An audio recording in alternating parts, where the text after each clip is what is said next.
Hello,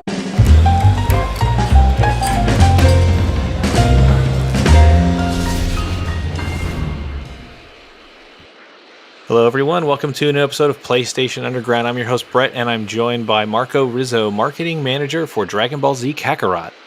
Hello, everybody. It's a great pleasure to be here today. Hi, and I'm also joined by Tim. Hello, Tim. Hey there. Hi. And today we're looking at new footage for the upcoming DLC for Dragon Ball Z Kakarot, the DLC Bardock Alone Against Fate. So, Marco, tell us about what we're going to see today. Yeah, so today we're going to have this new footage that will show us a little bit of exploration of Planet Vegeta, which is one of the locations that players can explore into the DLC, but also to have a look at a sub-quest that will show us a typical slice of life from the planet Vegeta, where the Saiyans come from, that we don't really get to experience neither in the main game, and we don't get to see a lot into the original anime. Yeah, it's been really exciting to see all the DLC additions over the last couple of years. I finished Kakarot a couple of years ago. Really fun story, great way to experience the story of Dragon Ball, and of course the DLC just expands on that story. And here with the Bardock timeline, we get to see a bit of what happened before a lot of the main events that a lot of fans are familiar with. So it's pretty cool. Yeah, I completely agree, especially because Kakarot the main game has the special emphasis to reproduce faithfully all the famous scenes from the anime, right? Mm-hmm. So it's really going to be an experience that the core fans will really appreciate, I feel. Great. Let's get into some new footage. Let's go. All right, so we're going to jump into a side quest here. And as with DBZ Kakarot, the main game, it does recount the main story and a lot of the key moments, and we don't want to get into spoilers and where the story with Bardock goes and involving Frieza and everything, but we do want to show you a little bit of sample gameplay of one of the sub-quests. Yeah, exactly. So the background for this sub-quest is as we're meeting this character called Spinny that essentially is trying to attract the attention of Fasha, which is one of the members of the team that works with Bardock. And essentially Spinny is concerned that since he might not be strong enough to attract the attention of Fasha, so he's asking Bardock to fight him, to either train him or just make him stronger. So you can tell this is connected to something that I said before, that it kind of shows this light of life that you don't see a lot. Yeah.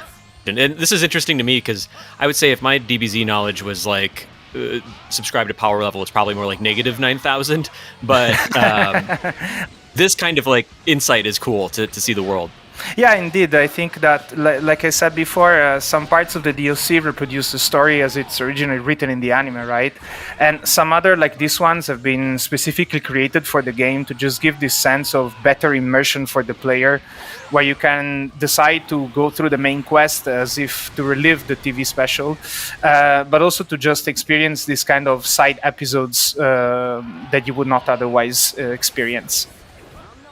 Yeah, and it's reminding me now because it's been a minute since I played through Kakarot, but I loved the combat in this game, and yeah, having any excuse to dive back into the battles in this, even for like moments like this, like you said, the slice of life things, to just get in a game that looks like I'm playing an anime, all the sound effects that you recognize, so many cool like stacking abilities that you get, and even remembering like pounding people into the ground, following up. And like closing the distance between them, like it was super fun. So it's so much fun to watch and play.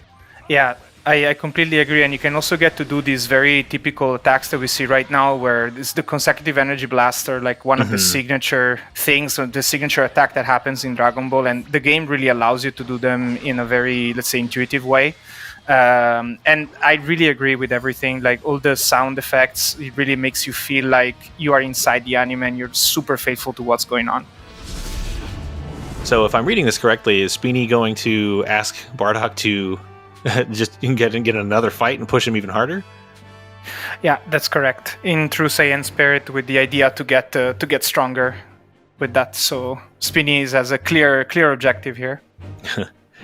And I'm sure Bardock does have more pressing things to get to at some point. But that was the fun of Kakarot as a game, was to just live in that universe a bit longer and do some of the, like we've said it a few times, but the mundane slice of life things for these characters that can shatter mountains and launch people into orbit. It's just fun to my cat's stuck in the tree kind of stuff. And, Yeah, no, I do get that, especially because you really get to interact with a lot of characters that are just outside of the ordinary of what is Dragon Ball. It's difficult to think about ordinary when you talk about Dragon Ball, right? For the reasons that you just said. And what I also like a lot about Kakarot is that it gives you this sort of peaceful environment. It's not always about fighting the new bad guy, but you can also just take your time to explore and even collect ingredients to eat and level up your stats in a permanent way, so that you can basically you're more prepared for your next fight, which is something that you do not see into the normal let's say episodes of the anime, but does happen or would happen. yeah, I do remember flying around a lot because just exploring, grabbing the orbs, grabbing ingredients, and just enjoying. I don't know, there's just a pleasantness of just flying around peacefully. The exact opposite of what we're watching now, but yeah. but yeah, it offers both, because there was just a pleasure of flying around, and the architecture, the art style of the whole series. It's just fun to be in that world. Yeah, completely agree. Especially now that soon we will have a PS5 upgrade for this game. I think all this level of graphic detail are going to make the experience even better for sure. Yeah, arrives in January, I believe, right? Yeah, that will be the 13th of January. Yeah, and there he goes. And there we go. Bardock shows that he's still the Apex fighter. And here on the left, you see that you got some reward, which are orbs that allow you to basically be spent for leveling up your skill. And here Spinny gets what he wanted, which is being pummeled on the edge of oblivion, to quote him. And Fasha indeed comes back as his main objective on why he's going through so much pain. Love at first sight. Yeah, it's a cool story. Bardock's whole tale, it's really fun. So seeing it get the like DBZ Kakarot treatment is really cool. Yeah, absolutely. Especially because indeed there is a lot of emphasis into this game for replicating the famous scene, right? And I really think that this DLC gets the job done in that sense. Are we on our way to learn about Fasha's side of the story? Then? Yes, exactly. And here, while we're flying over the Frieza Force base, which is one of the locations that you can experience in this DLC alone, you see in the top right corner, all these blue icons are actually other subquests that you can take. So this is just one of the many that were added to add this kind of alternative routes that the players can take to experience the Dragon Ball world. All right, let's see what she's got to say.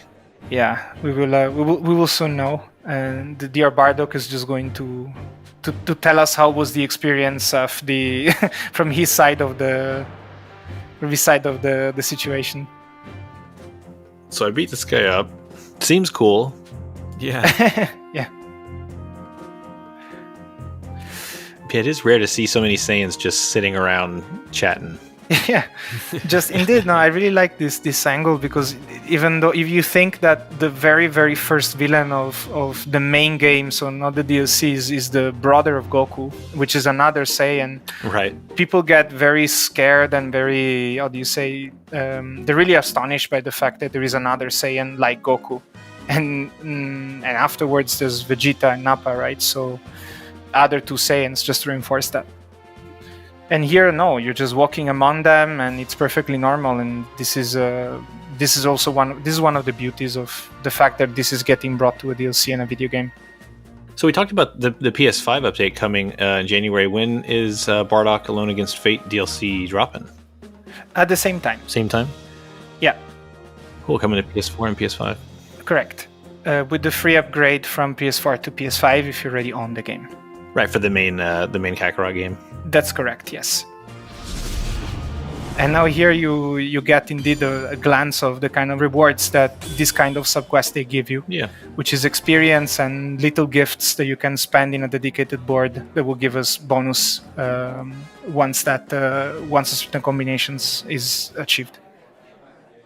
Great. Well, thanks for sharing this subquest. This is just one of many. You mentioned the blue exclamation points all over the map, like any number of stories or tasks or errands and all kinds of stuff you can do to immerse yourself in the world. But yeah, Bardock Alone Against Fate arrives alongside the PS5 upgrade SKU January 13th. Yes, exactly. Yeah. But yeah, thanks again for the footage. Excited to jump back into DBZ Kakarot. Loved the game when it first came out, and excited to play more. So thanks for joining us. It was a pleasure. Thanks, everybody.